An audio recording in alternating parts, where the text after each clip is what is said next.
want people who are going to be honest and fair so that innocent people don't go to jail. Allegations of lies being told inside Metro Corrections, the DUI cases that could be at risk because of it. The data suggests a storm system on Wednesday. I'll talk about whether it's rain or snow and if it caused any problems coming up next. A man admits to starting a house fire that left one man dead in Old Louisville early this morning, while an arson investigator says the man did it. And I said, well, she's not coming home. And she said, why you say that? I said, because Brenda's dead. 30 years of grief with no resolution. The actions one family is taking to solve their loved one's murder.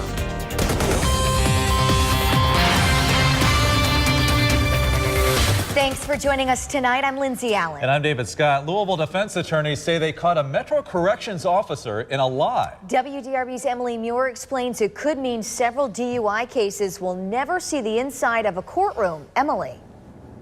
WDRB obtained a video in which you can hear a Metro Corrections officer saying a defendant did not smell of alcohol, but documents show he wrote down something completely different. I just found that alcohol. His eyes were, bloodshot. Defense attorneys say those few words said off camera inside a breathalyzer lab at Metro Corrections are causing some issues. Obviously, it calls into question his veracity. In the video, you can see a DUI defendant in the lab. We're told a police officer and a breathalyzer technician, Brett Rim, are in the room with him. The Jefferson County Attorney's Office confirms it's Rim's voice. You can hear him say, "I didn't smell any alcohol." But documents show Rim wrote on his breathalyzer report that he did smell alcohol on the defendant's breath. This issue with this video and his statement on the report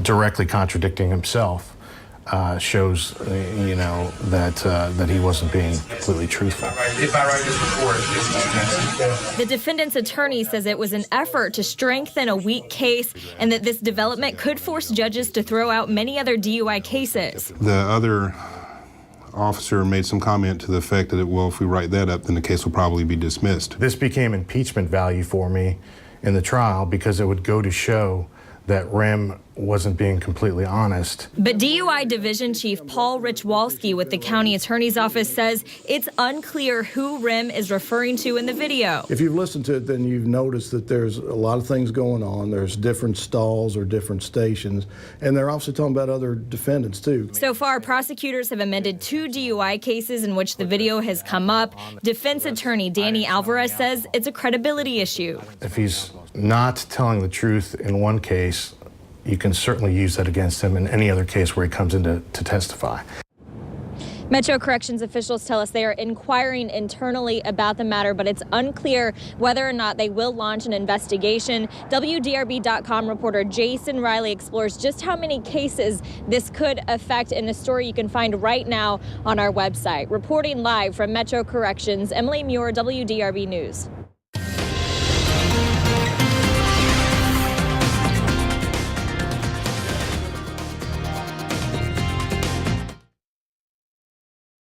To the mid-40s, but it was definitely a windy day to start things off. 56-mile-an-hour wind gusts to Louisville, Lexington, 55-mile-an-hour wind gusts, Mount Washington, 52-mile-an-hour wind gusts, West Point, Kentucky, 51. So these winds were strong out there. Now, severe for what it's worth is 60, so these were really close to severe thunderstorm winds. We had a couple of warnings this morning. 3 warnings came out. The winds did not meet severe criteria, but still very, very close. 47 with a west-southwest wind at 13. Our wind advisories have been canceled from the area, and you can actually see those showers and a couple of thunder showers that moved across the area this morning. Every once in a while, we get these severe rain showers that move through, and today was virtually one of those cases. 7 p.m. 45 at 9 p.m. 43, and this front will make us cooler by 11 p.m. at 41. The extended is kind of an interesting one because we have a wintry mix possible late Wednesday, and then the data suggests a big warm-up late in the week when we could see 60s coming up in about 10 minutes. Oh, how about that? All right, thanks, Mark.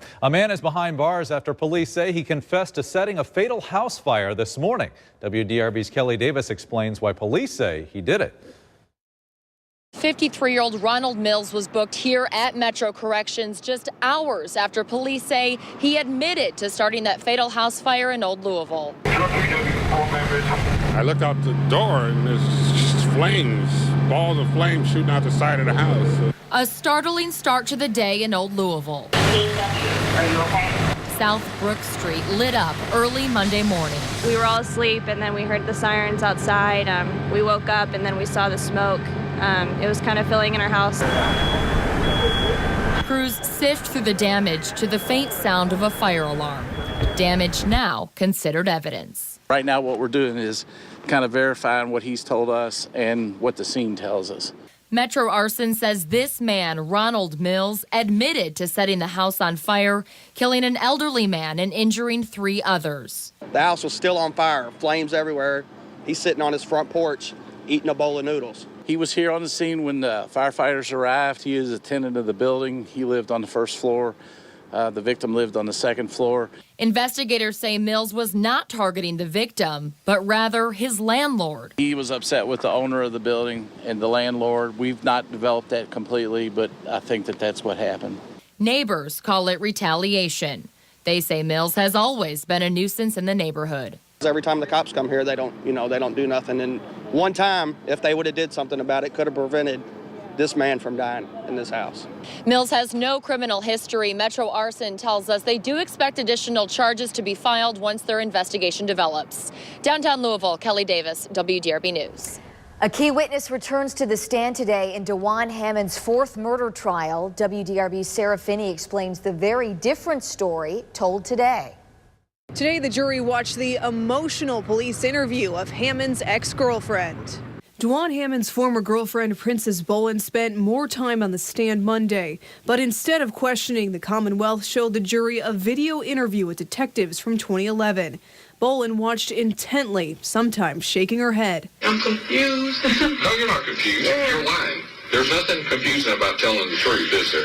In the video, the detective presses Bolin for details about the day Troya Shekels was gunned down in Shelby Park in 2009. Shekels was a witness in Hammond's brother's murder trial. Bolin initially admits she was at the park that day. She told investigators she didn't know who the victim was, but she was suspicious of Hammond after gunshots rang out. Did they have something to do with it? Did they do it? Did they really do it? When the detective questions her if she asked her then boyfriend about the shooting, Bolin says she was too fearful. I never did ask. I never did ask them. Why? I'm scared of the answer, I guess. Scared to be meddling, scared to be nosy, asking too many questions. Okay. Later in the video, Bolin concedes Hammond told her to scope out the area. I was asked to walk across the park and see who was out there at the park. When she was on the stand Friday, Bolin answered, "I don't recall," more than 50 times. She also testified that she and Hammond were at the mall the day Shekels was murdered. And another key witness who has refused to testify in the past has been requested by the judge to come in tomorrow. At the Judicial Center, Sarah Finney, WDRB News. A mother of 2 stabbed 15 times and left in an alley. Her family says they feel like the murder of their loved one has been forgotten after 30 years. WDRB's Rachel Collier sat down with the cold case detectives today to see where the case stands. I said, "Mama, Brenda been here? Been home?" She said, "No." And I said, "Well, she's not coming home." And she said, "Why you say that?" I said, "Because Brenda's dead. I saw it on the news." Charles Holt got the same feeling as his mother the night of July 6, 1984, after seeing a news clip about the discovery of a woman's body. You know, I felt that little part where like that's my sister thing. Brenda Jean Webb was 21 and went down to a local pool hall. She never returned. Her body was found in an alley near East Market Street. The family feels like her case has been forgotten. And then I know there has to be some type of DNA there. They just threw it in a drawer and shut it and let it go.